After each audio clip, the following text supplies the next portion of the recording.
BFM Patrimoine, l'émission 100% placement sur BFM Business. Comme promis, Jean-François Filiatre en duplex avec nous. Bonjour Jean-François. Bonjour Vincent.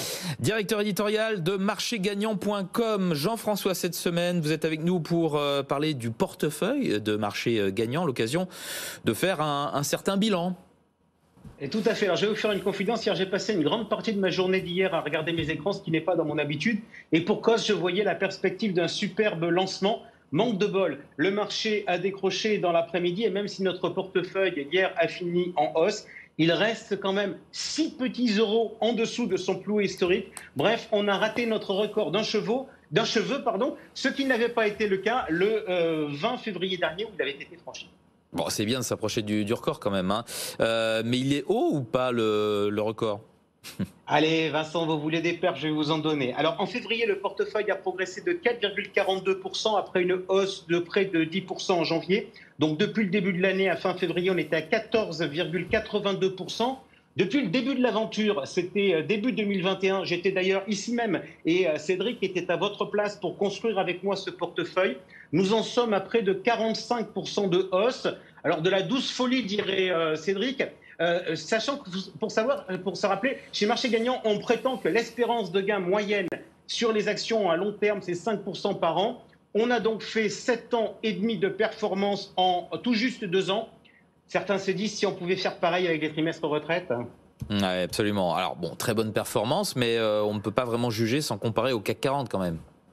Et pourtant, souvent, les Français ont le réflexe, quand ils investiront en bourse, de se limiter à se poser la question, est-ce que j'ai gagné ou pas de l'argent? Bref, ils comparent leur performance boursière à un compte courant, comme si l'alternative était là. Alors oui, pour se juger, il faut se comparer. Et pourquoi prendre le CAC 40 ? Déjà parce que c'est un indice qui représente un marché action. Et puis surtout, parce qu'il est possible d'investir facilement sur cet indice via un tracker.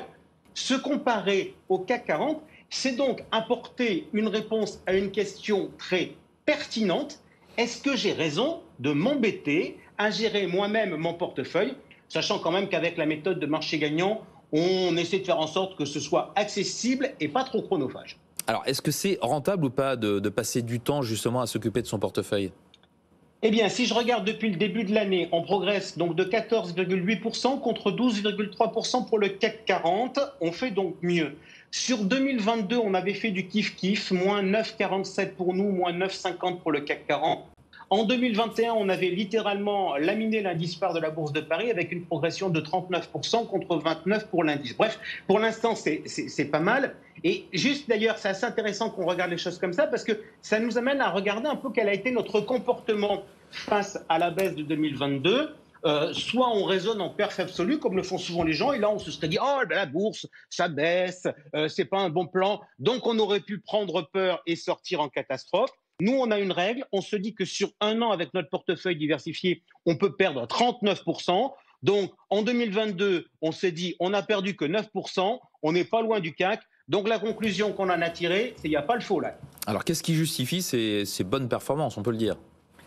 Alors, je vais vous raconter une histoire. Un gars achète une action en bourse et 3 mois plus tard, il gagne 30%. Vous l'interrogez, il va vous dire qu'il est bon. Prenez le même gars et 3 mois plus tard, l'action a 30%, il va vous dire que le marché n'a pas compris. Bref, en pratique, on constate qu'on surestime ses capacités et on refuse ses GSG. Alors, moi, je reconnais qu'on puisse être mauvais et d'ailleurs, c'est pour ça qu'on diversifie. Par ailleurs, je reconnais qu'on puisse avoir de la chance. Donc, disons qu'on a eu de la chance. Et d'ailleurs, Vincent, c'est crédible, puisque je rappelle qu'à l'origine, Cédric avait tiré le portefeuille au sort. Sérieusement, vous n'y croyez pas ? Donc on a eu de la chance, si on en a eu. Très sincèrement, quand on a voulu sortir Iliad, qu'on a attendu 3 mois pour réussir et que par miracle on a eu une OP1, oui, on a eu de la chance. Mais cela dit, je sais aussi que Cédric m'avait tiré au sort Orpea, qui entre nous ne m'a pas semblé être le dossier le plus porteur l'an dernier. Donc en fait, en débutant cette aventure pédagogique, j'avais dit que les épargnants privilégiaient le choix des valeurs, alors que le plus important, c'était la construction du portefeuille et son suivi. Je vous le dis aujourd'hui, exactement la même chose. Et notez que désormais, ce sont les épargnants qui choisissent les titres, mais la construction du portefeuille et son suivi, ça reste encore du ressort de Marché Gagnant. Il y a 2 semaines, je crois, vous nous annonciez que l'action CGG allait sortir du portefeuille. Qu'en est-il ? Alors CGG, elle est là depuis l'origine, elle affiche des performances décevantes et désormais, comme lui, le portefeuille il progresse fortement, elle ne pèse plus que 6,4% du portefeuille. Donc, d'après la méthodologie, on est censé interroger sur le secteur et savoir notamment si on renforce la position. Le hic, c'est que CGG, elle n'est plus dans notre périmètre parce qu'elle a baissé, parce qu'elle est shortée, et que shorter, ça veut dire qu'on peut vendre à découvert, et ça crée une volatilité qui est incompatible avec notre profil d'investisseur de père de famille, peu enclin à passer trop de temps. Donc, on va passer un ordre de vente sur nos 1129 titres. Et c'est là que vous nous proposez votre ordre bonnes affaires. Alors, l'ordre bonnes affaires, je rappelle, à la vente, c'est placer un ordre à cours limité 3% au-dessus du dernier cours pour faire un peu de gratte. Donc, hier soir, sur CGG, on était à 0,8308. Alors, on ne va pas faire un ordre bonnes affaires. Pourquoi? Parce qu'en fait, on n'est pas très pressé de récupérer du cash parce qu'on en a pas mal. Donc, on va passer un ordre à 0,9876. Je trouve ça joli comme cours. Alors, vous allez me dire, Vincent, ça fait 15% de hausse. Et je vous répondrai, si on n'est pas exécuté dans le mois, c'est pas grave. Du coup, cet ordre, je vais l'appeler le Jean-Claude Duss, parce que finalement, il pourrait se conclure sur un malentendu. Je crois qu'on n'avait encore jamais cité Jean-Claude Duss sur cette antenne, ou alors je n'étais pas à cette place de présentateur, c'est une première. L'étape d'après, c'est quoi? Dites-nous.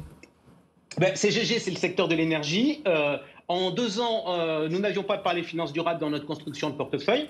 Alors, on a lancé un débat pratique sur le sujet en prenant l'exemple le plus emblématique, Total. On a même fait un débat sur le plateau avec cette question. Vu les enjeux du réchauffement climatique, est-ce qu'il est déontologique d'investir sur Total Énergie? Alors, sur le plateau, il y a 15 jours, la réponse était plutôt non. Qu'a dit la communauté des épargnants? Eh bien, la communauté, à 49%, la réponse est où? Le non catégorique est à 31%. Et la troisième proposition, c'est-à-dire oui, à condition que Total Énergie fasse pivoter son modèle, a eu 20%. Ça casse un peu le discours sur la finance durable et l'accueil des particuliers. Et on terminera là-dessus. Vu le timing, on terminera là-dessus. Ça démontre surtout que la finance durable, dans le monde actuel, c'est un truc de techno et pas un truc de terrain. Alors, je vous cite quand même quelques réactions. Bernard nous dit, voilà que les fonds d'investissement prennent des positions similaires à ce que j'entends depuis des années de la part des ONG lors de l'AG de Total. Est-ce que ces gens-là sont prêts à utiliser leur vélo pour partir en week-end ou en vacances? On est en pleine hypocrisie. Et Yo-Yo, lui, est comme d'habitude, plein d'humour et de bon sens. C'est pas... Oui, Yo-Yo, très bien. Merci beaucoup, Jean-François, d'avoir été avec nous.